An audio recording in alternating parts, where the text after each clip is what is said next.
तो मुई सीधा कि मंदिर पलि आसे तापर मंदिर पलि आला बेले सबे कहसन कि पखाल टिके बन बोली। तो मुई कि आसनी और जल्दी जल्दी जेनता खरा होता तो तुम देखी पार्थो केनता खरा हो। तो मुई आसनी और कि पखाल टिके बनानी पखारे बनानी मुनगा आउ आलू तापर आलू चिटका तापर कि एंता कर करे 3-4टा आइटम बनानी बहुत बोले एटा बहुत एखाना मन लागे खा बहुत एना के खरारे आसे कर एंता जिनिस मन बनावटा भी जान तो केनता मुश्किल जे तो कि खरा हो चार पखाल टे नहीं खावा बोले केनता कर हेबा तो कि पखाल खा के खरारे पखाल लेखा जेनता कले भी खाइले देह भी ठंडा लगवा आउ कि भल भी है सबे खाई सारा खर जेते भी बचे खुचे नहीं के मुई लास्ट के खाएसी जान छ। आज काना खाऊ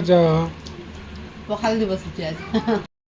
पखारे जेन आइटम मैंने बने जे बोल बहुत भल लगला जेनता आइटम मैंने बनाई मैंने देखी पार्थ्व तो किए मैंने पखाल खाए जरूर मत कमेंट बताबे जान और खरा मासे जेनता कले भी पखाल खाए यार पखाल तो खाए खाए नहीं